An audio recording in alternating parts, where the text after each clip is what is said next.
次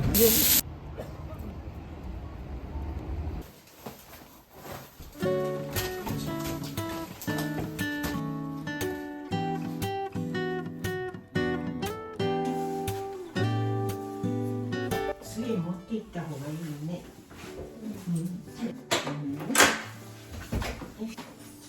안녕하세요, 킴스입니다. 오늘은 명희를 만나러 가는 날입니다.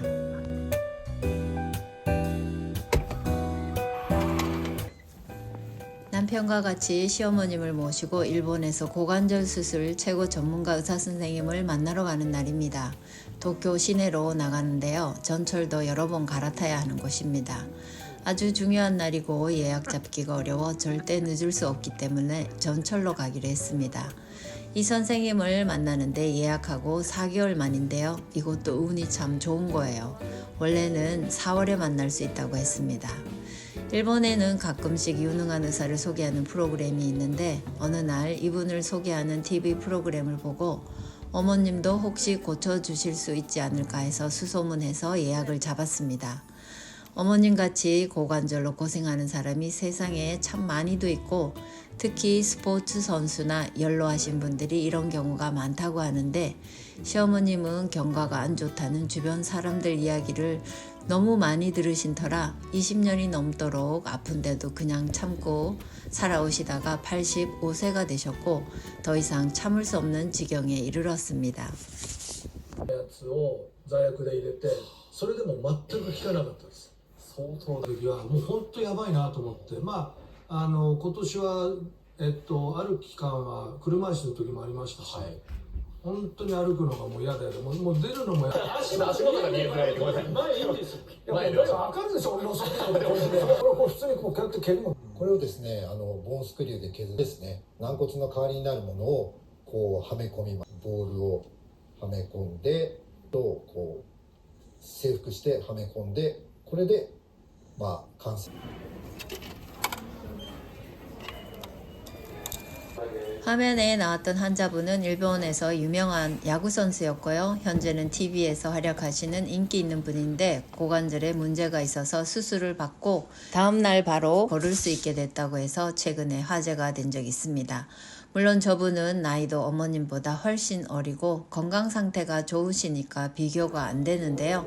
지푸라기라도 잡는 심정으로 저희도 가보기로 했습니다. 영무원에게 부탁을 하니까 이렇게 전철 타기 편리하도록 매번 도와주더군요. 정말 감사했습니다.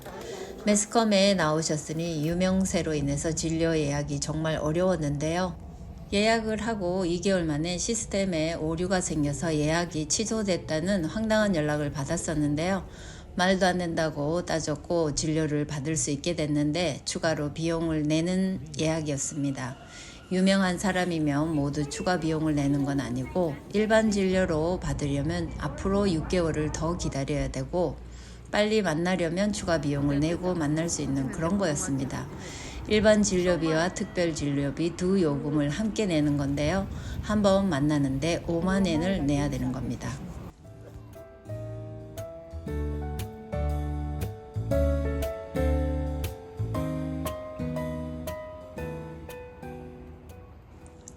이렇게 유명세를 타신 분들은 보통 한 번 만나는데 특진 요금 시스템이 있는데 3만엔에서 10만엔까지 있다고 합니다. 저희도 처음 겪는 일인데요. 어머님께는 산소에 가서 선조들에게 오늘의 일을 빌 정도로 간절한 날입니다. 보통 일반 진료보다 더 전문적인 상담, 정밀한 진단을 기대하고 있지만 어떨지 모르겠습니다. 집안에 의사가 아니더라도 의료 종사자 한 명이라도 있으면 얼마나 좋을까 하는 생각도 들어요.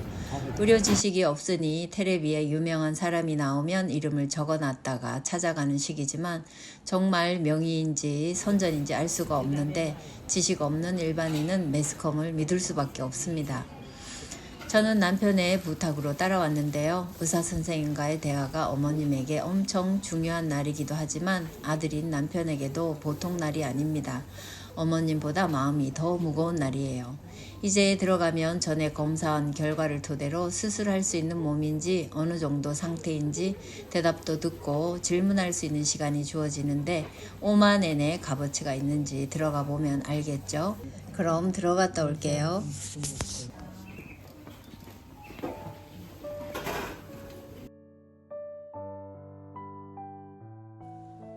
좀 허망했던 면담은 끝이 났습니다. 첫인상은 TV에서 봤던 분이 앉아 계시니까 반갑기까지 하더군요. 의사 선생님이 20분쯤 지나니까 다음 사람이 기다린다는 말씀을 하셨는데 저는 속으로 좀 놀랐습니다. 다음 사람이 기다리는 건 우리가 상관할 일이 아닙니다. 당신을 만나려고 2시간 반을 들여 찾아왔고 1시간 기다렸고 5만 엔이라는 추가 비용도 지급했으니까요. 20분 만에 다음 사람이 기다린다는 건 도대체 몇 분의 5만 엔인지 좀 이해가 안 갔습니다. 좀 더 긴 시간 환자와 세밀한 대화가 오갈 줄 알았거든요. 사실 일반 진료는 의사 선생님하고 몇 마디 하고 나면 왠지 눈치가 보이고 다음 사람이 많이 줄 서서 기다리고 있고 하면 대충 하고 나오게 되잖아요. 의사 선생님의 말씀을 요약하자면요. 어머님은 피해순환이 젊은 사람에 비해 현저히 부족한 상태로 2다리 고관절, 연골이 전혀 없는 상태인데 왜 이 지경이 될 때까지 참고 살았냐. 2다리를 동시에 해야 되는 상황인데 쉽지 않은 수술이다. 체중도 40kg는 너무 저체중이라 수술을 이겨내기 힘들 수도 있다. 출혈이 걱정되기 때문이다.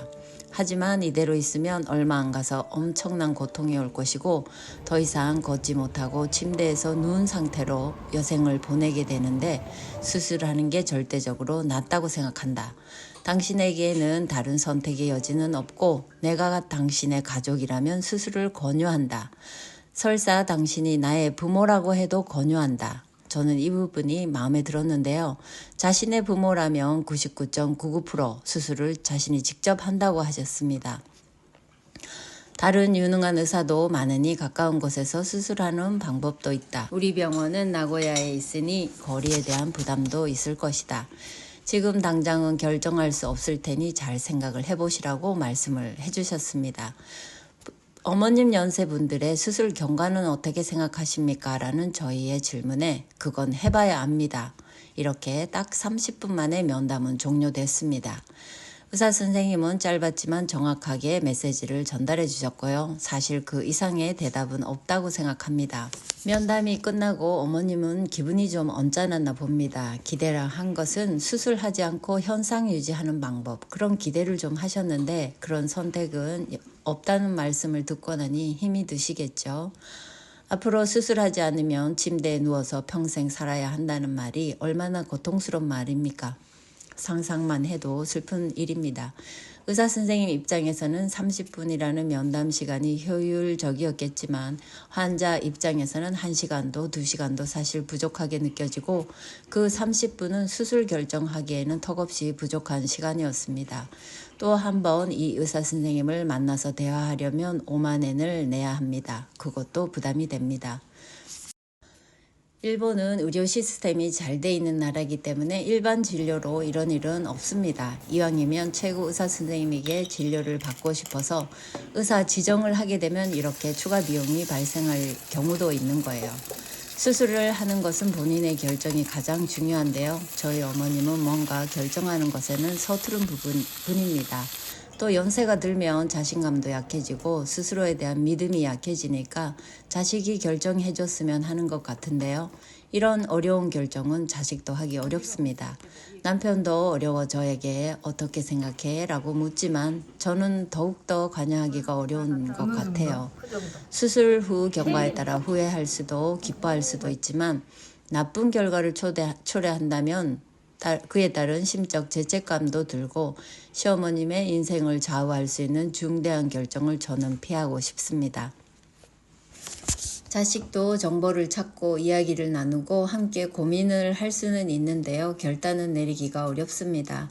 저희에게는 참 어려운 것 같아요. 결국은 또 다른 의사 선생님을 찾아가 보면 어떨까 하고 이야기 중입니다.